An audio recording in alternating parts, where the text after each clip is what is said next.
Hey everyone, Alexander here for another installment of 30 Days of Symphony, and a very special installment at that, because today we get to wrap up our survey of the 9 magnificent symphonies of Antonin Dvorak, his final and certainly on these shores most famous and often played symphony, the Symphony Number 9, as we Americans call it, the New World Symphony, or as Dvorak himself called it, Symphony from the New World, because of course he had come to us from the Old World, from Europe, in order to compose it, in the result of a cycle of events that even he could not have foreseen.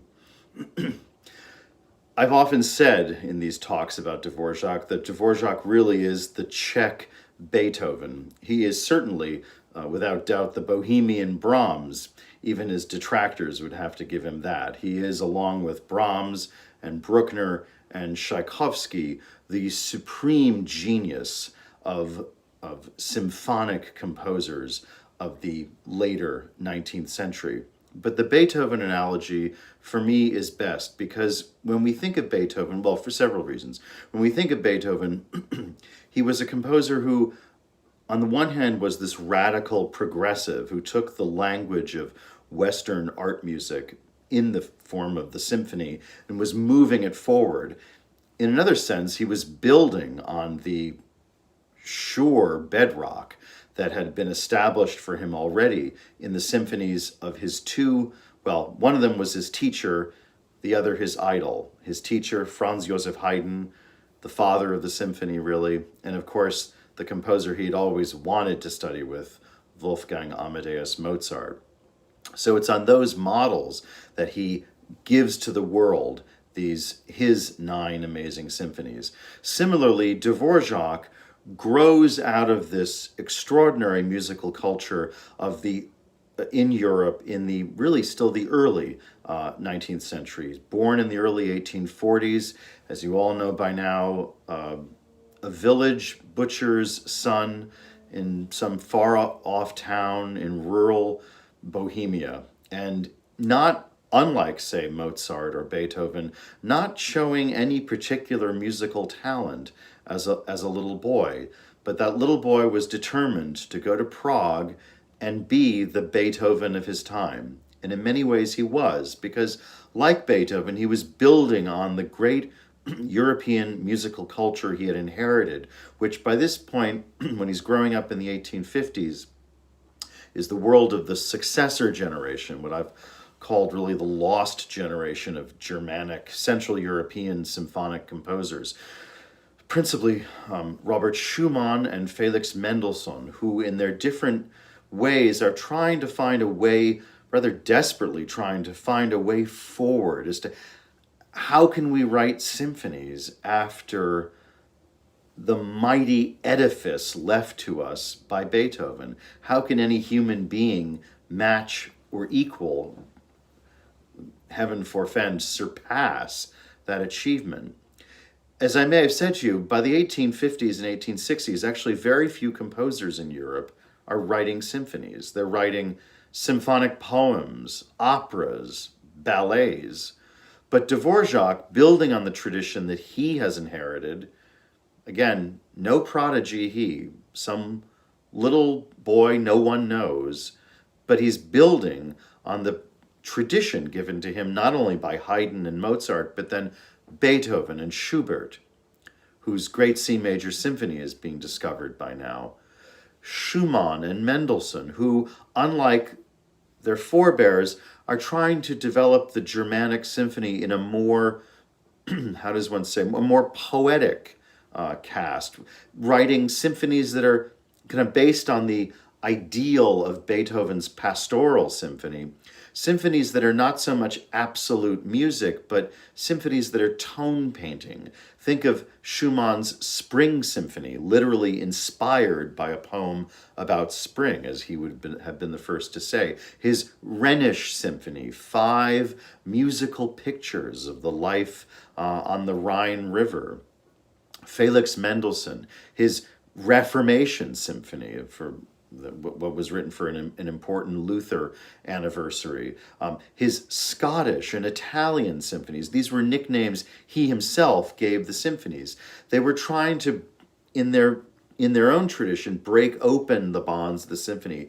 This way, the symphony ever being this vessel for a composer who asks themselves, how do I remain within a tradition and yet move the tradition forward? Well, enter Johannes Brahms, who begins to solve all those problems. Brahms waits until deep into middle age, his early 40s, to finally write his first symphony after well over 20 years of cajoling and encouragement from critics and from friends. Dvorak gets busy right away. Dvorak, I think of, well, not only Brahms, but also Sir Edward Elgar, and like one of the great, truly self-taught composers. And Dvorak decides that he's going to be a great composer of symphonies in the manner of learning by doing. And the analogy with Beethoven is that they both wrote, of course, 9 symphonies. That's the obvious analogy. But you may remember that in our earlier discussions about the symphonies of Dvorak, I encouraged you to look at the symphonies of Dvorak in pairs, groups of 2, symphonies, pairs of symphonies that are pendants to each other, like 2 very different sides of the same coin, just as Beethoven's were. Remember how Beethoven composed basically at the same time his Symphony No. 5, this indescribably intense, dramatic personal struggle, with the pastoral bliss of his Symphony No. 6, the dramatic, wildly forward-looking Symphony No. 7, basically an essay in rhythm, as Wagner, the most forward-looking of all composers, described it, the apotheosis of the dance. Basically at the same time that he writes his Symphony No. 8, this strange kind of Rococo throwaway, this final look back at those bubbling, humorous late symphonies by his teacher, Franz Joseph Haydn. Beethoven then waits over a decade before he writes his 9th symphony. And in the 9th symphony, he leaves the world a singular masterpiece, a work that is unique unto itself. I would say to you that Dvorak's 9th symphony is exactly the same kind of work. When you think about the symphonic repertoire, Dvorak's New World Symphony, we Americans love it so much for the historical reasons that I'll get into in a moment, and that's all well and good. There's nothing wrong with that. But although the result has been that Dvorak in this country, Dvorak's New World Symphony has been, I must say, so overplayed, so overperformed that it's kind of sucked all the oxygen out of the room, and it's made us forget the previous, often equally amazing previous 8 symphonies that preceded it. But I would say that Dvorak's New World Symphony, whatever its American associations, is this singular masterpiece the way Beethoven's 9th Symphony is, or Bruckner's 9th Symphony, or Mahler's 9th, or Wagner's Tristan and Isolde, Stravinsky's The Rite of Spring. I would say it's in that class, which some of you may not, you may kind of scoff at that. But again, I think it's because in this country, for historical reasons, the Dvorak 9th Symphony is really quite overplayed. It's not its fault. It's just the reasons why we love it so much, these kind of extra cultural reasons. Why, you may ask, do I think it's a singular masterpiece on that level? Because Dvorak's New World Symphony, Dvorak's 9th Symphony, is not only it's on the one hand, it is an absolutely perfect union, a perfect synthesis of melody, rhythm, drama, kind of content, atmosphere, drama, and form, by which I mean structure, by which I mean the organization and development of musical ideas. We forget that the Dvorak New World Symphony is actually an extremely concise work. it casts such a big shadow. It casts a musical shadow, the equivalent of our Statue of Liberty, and yet a brisk performance of the Dvorak New World on the concert stage would clock in at 42, 43 minutes. There are there are movements of Mahler symphonies that are 42 minutes long. So it's actually an incredibly concise work because Dvorak, again, learning by doing, remember, had spent his entire life, his entire symphonic career, from the time he's a struggling young viola player in Prague, sharing an apartment with 3 other musicians, to the point where in the early 1890s, he is, along with Brahms, Tchaikovsky, and Verdi, the most famous, the most admired composer in Europe. And why? Because he has fine-tuned his art from those first 2 symphonies. Remember, I've discussed about how the first 2 symphonies are these beautiful cornucopias of gorgeous melodic ideas, but not efficiently organized. He has not yet learned that the self-discipline that is the luxury of hard work. By the 9th Symphony, Dvorak is at the top of his game. And not only has he, through, again, just the course of determination and hard work, as well as his own creative inspiration, has he winnowed his musical, his symphonic technique down to the point where not a single note, not a single gesture is extraneous, is overwrought. So is the symphony on a wider musical level, on a broader, I would say, cultural level, also a union, a synthesis, a perfectly balanced synthesis of several different opposing cultural forces. On the one hand, you have this great Germanic symphonic tradition from especially Beethoven, Schubert, Schumann, Mendelssohn, and then his slightly older friend and mentor, Brahms. And in the 7th Symphony, we think, of course, of the 7th, 8th, and 9th Symphonies as this kind of holy trinity of late Dvorak symphonies. Remember, in the 7th Symphony, he literally wrote a Germanic symphony, his one symphony, shorn of any Slavonic, Czech folk music influences. He writes a kind of a Brahmsian symphony, every bit as great as a Brahmsian symphony by Brahms himself. He basically beats the Germans at their own game in writing this absolutely conservative Germanic 4-movement symphony. In the Symphony number 8, he gives us the Czech nationalist symphony par excellence, this bucolic fantasy inspired by a beautiful series of summer walks in his garden, where he would stay in the summertime in a beautiful country house with his family. In the 9th Symphony, he has synthesized by now the Germanic symphonic tradition and his own fervently held Czech musical and political patriotism. He brings to this another tradition, another world, which he puts into this fabric, this mosaic, in perfect harmony. And that other influence is America, or more specifically, I'll get to in a minute, Hiawatha. It's 1891, 1892. Dvorak, as I've said, has worked his way up the ladder to be, along with Verdi, Tchaikovsky, and Brahms, the most admired, the most successful classical music composer of his era.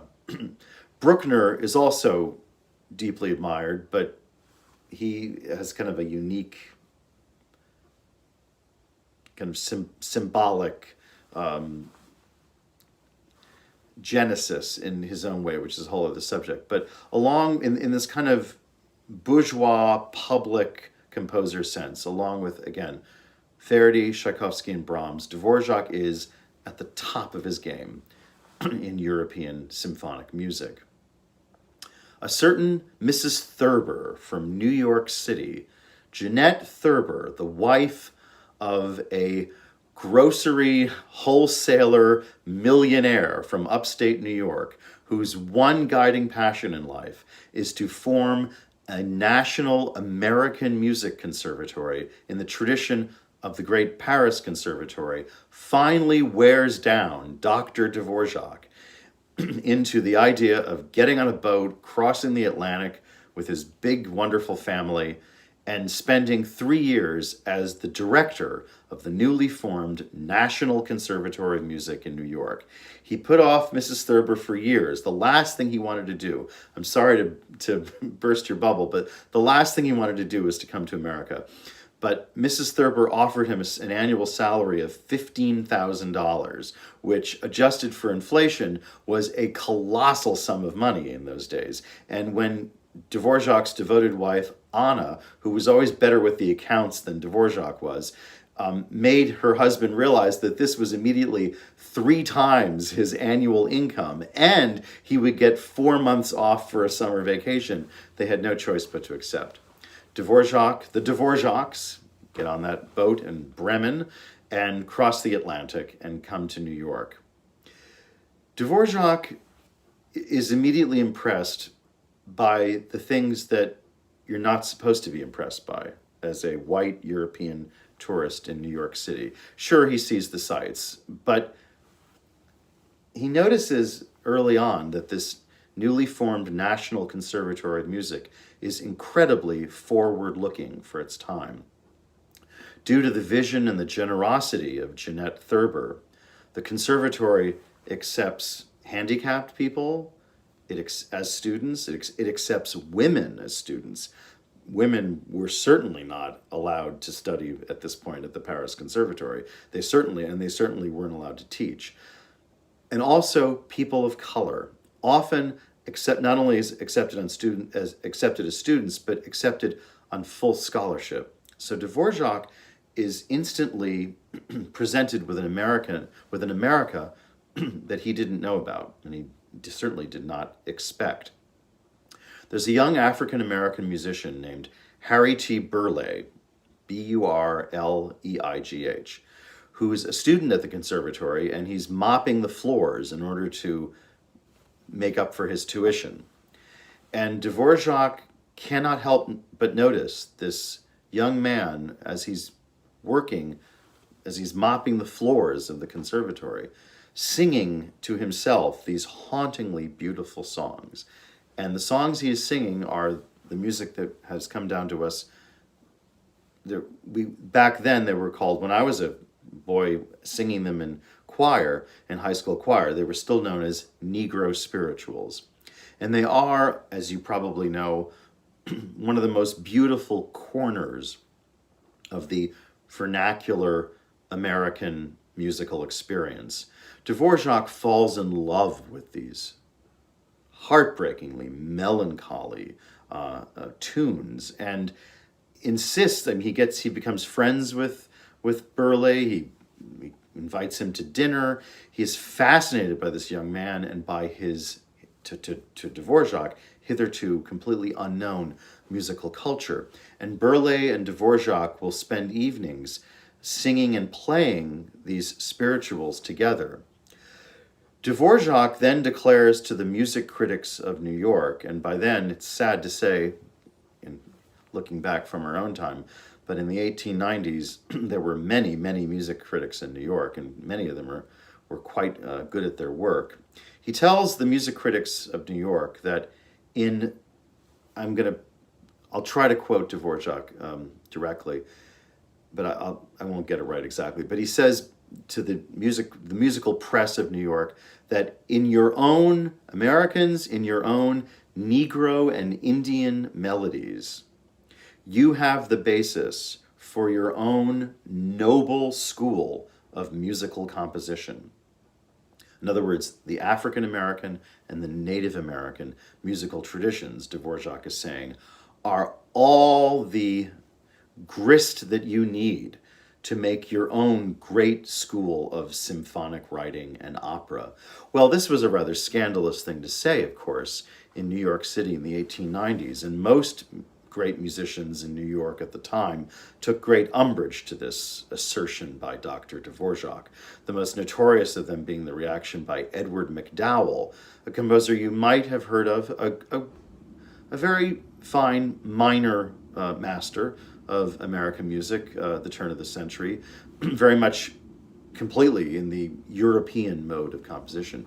There people like MacDowell say, how dare this Dr. Dvorak come all the way here from Prague and tell us Americans how to write music? Well, just as he had beat the Germans at their own game with his Symphony No. 7, in the Symphony No. 9, he really did show MacDowell, Edward MacDowell, and all the other American composers and musicians of the time how to write an American symphony. And because of this, Dvorak's New World Symphony has come down to us and has been embraced by America as our first great kind of honorary American symphony.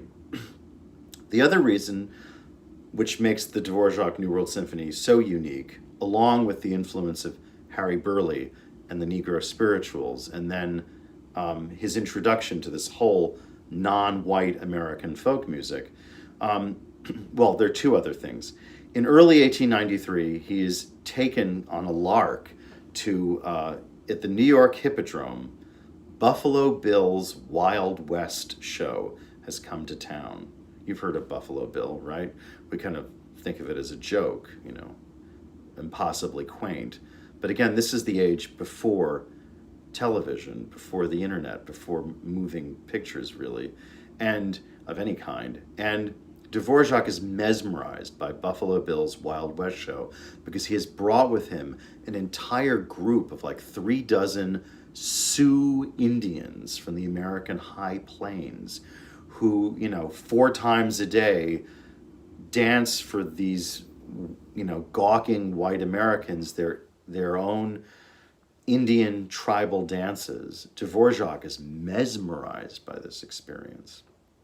The third of the great triptych of experiences for Dvorak that made up his New World Symphony is remembering or being reintroduced to that American epic poem that once upon a time every American schoolboy and schoolgirl had to learn, had to recite just even the opening part of it from memory. And I think some of you know the poem to which I'm referring, Henry Wadsworth Longfellow's The Song of Hiawatha, which was a poem that every American who could read and write knew about that poem, The Song of Hiawatha.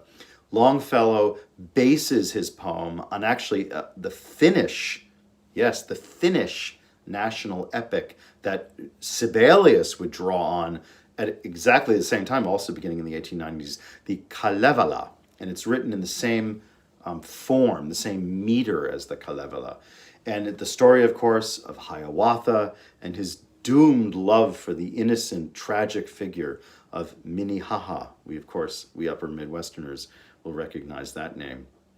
And then also the character of the evil magician, Popokiwis, and the whole tragic, but heroic, truly heroic story of Hiawatha. And so in the figure presented to him via Longfellow, the figure of the great Native American noble savage, Dvorak thinks he has all the makings of an opera, because we Americans don't realize that, yes, Dvorak had become the Bohemian Brahms, but what he really wanted to be was the Slavonic Wagner. He wanted to write and leave to the world this cycle of grand, heroic, Slavonic music dramas that would be the equal of Wagner's Ring Cycle. And he thought, aha, and here he is as a man in late middle age. I found it. I found the subject. I'm going to write this cycle of music dramas on Hiawatha. And Mrs. Thurber at the National Conservatory of Music said, yes, Dr. Dvorak, I'll support you. The problem was finding a libretto. And part of the deal of the commission from the National Conservatory was that there would have to be this committee that approved a libretto. And it was one of the great examples of how a great idea dies in committee, because this committee could never find a libretto they could approve of. So after a year of this, Dvorak said, and he decided he would write a symphony inspired by the Hiawatha legend. Hiawatha legend because the New York Philharmonic, in their magnificent, well, it's still magnificent to this day, their magnificent home, Carnegie Hall, built by another great musical philanthropist in America, Andrew Carnegie. That's a whole other story. Commissioned from Dr. Dvorak a new symphony, just as London had in the Symphony No. 7, as the Symphony No. 8 had been commissioned by Prague. Now New York would commission the last and in some ways the greatest of Dvorak's symphonies. The premiere, of course, was in New York. It swept like wildfire across America and Europe. It is a symphony, as Dvorak says, from the New World, a kind of a calling card back to his friends and colleagues, his friends and enemies back in Europe. The Hiawatha legend is absolutely there. The Native American influence is there, and the African American influence is there. Dvorak writes this symphony in the key of E minor. Now remember, my friends, I've been telling you all along that composers of the 19th century would signal to their audience in many ways, but one of them being key signatures. E minor is not only a very doleful, tragic key signature, it is the key signature. Dvorak knows all too well that E minor is the key signature of the last symphony of his friend Johannes Brahms, the elder friend and mentor, Johannes Brahms. The noble tragedy of the Brahms Fourth Symphony is also in E minor. And again, that's a very potent signal to his audience. So he's telling his audience back in the old world that he's starting from the old world. And you have this hushed, just profoundly sad, slow introduction in the key of E minor. The first theme of the main body of the first movement, of course, in now a brilliantly, perfectly concise example of sonata allegro form in which several themes are presented, developed, and recapitulated.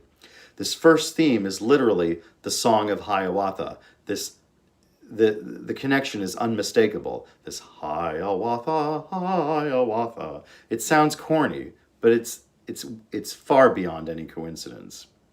The second theme is melodically, it is, or I should say harmonically, it's in what we Europeans would call the Aeolian minor key. But because of its flattened, it's a minor key with a flattened seventh. But what this really is from that in the pentatonic scale in which it's played, it's really a quintessential example of Native American dance music. This da da da da da da da ya da da da da da da.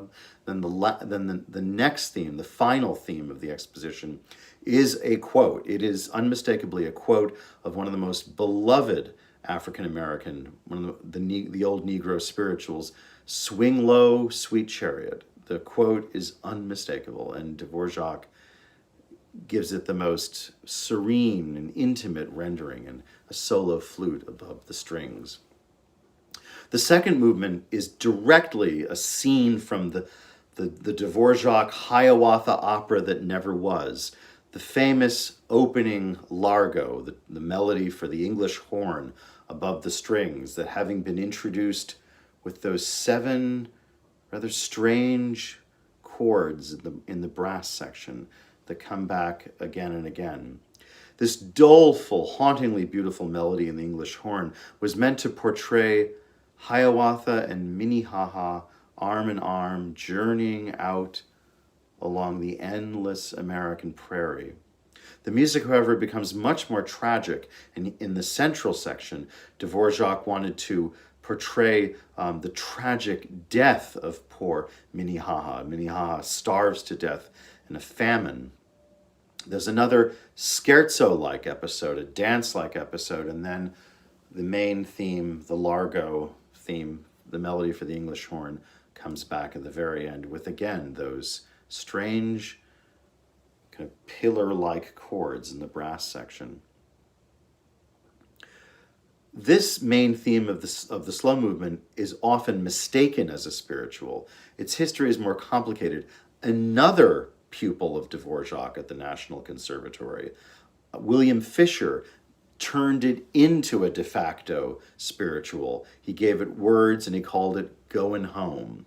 It was immortally first played by an African-American petty officer in the United States Navy. He played it on his accordion when Franklin Delano Roosevelt's funeral train came into the town of Warm Springs, Georgia, where Roosevelt, of course, who went through life as a handicapped person with polio, would often go to in his little White House. He loved the balmy effect of the warmer temperatures. And this black petty officer in the United States Navy was kind of an attendant on him, and he would entertain Roosevelt with his accordion. And the famous iconic photograph in Life magazine, the tears streaming down his face as he plays Goin' Home on the accordion, of course, is really immortal.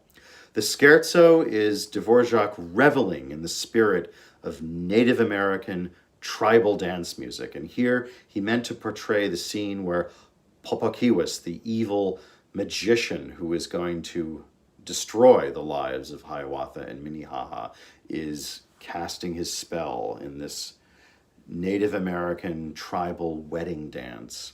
You can just see Popokiwis, the magician, in his Native American garb, dancing over the fire. It's all there in a very tragic way. The finale begins in a truly tragic and very heroic mode with this noble, heroic main theme in which Dvorak portrays Hiawatha desperately but determinedly riding out on his horse to desperately try to find Minnehaha and save her from starvation. Of course, he ultimately fails. The movement on the dramatic level is Dvorak at his greatest moment of high tragedy in all of his symphonies, along with, I would say, that the noble tragedy of his Symphony No. 7. But musically, it is also a miracle of expression in that, inspired by Beethoven's Ninth Symphony, that miracle of what we call cyclic form, where a composer will recall the principal themes of the previous three movements in a symphony's finale. There's actually a moment in the development section of the last movement, the finale, where Dvorak superimposes on each other the principal themes of the first, second, and third movements. It's an unbelievable moment. This music is whipped up into the most horrific kind of frenzy, and then we finally get this glorious final vision where, well, it's often been likened to a visitor from Europe seeing out of nowhere the Statue of Liberty, Lady Liberty, lording over New York Harbor, which I think is a very accurate portrayal. As I've said before, this is a symphony that Americans instantly took to their hearts as the first great honorary American symphony. Dvorak really did, with all due respect to Edward McDowell, Dvorak truly did teach America how to write a symphony in its own musical language. It is a style that has been imitated and emulated and kind of imbibed with great success. One doesn't want to think where American classical music would have been in the 20th century without the example of Dvorak's New World Symphony. It remains a kind of shining beacon to us all, as in the very best sense, really the first multicultural symphony, in how Dvorak, in what can only be described as a stroke of genius, again, not only offers us this perfect masterpiece of a symphony on musical terms by uniting melody, rhythm, drama, and form, but blends with complete fluency, with total synthesis, these traditions, the Germanic tradition, the Slavic tradition, and the African American and Native American traditions, all into one glorious symphony. So, having said all that, let's now enjoy this Symphony No. 9 of Antonin Dvorak as the great consummate work of an individual genius whose success was born of talent, determination, and hard work, who let himself be inspired by the communities around him. Dvorak's New World Symphony, in that sense, is an unending source of inspiration to us all.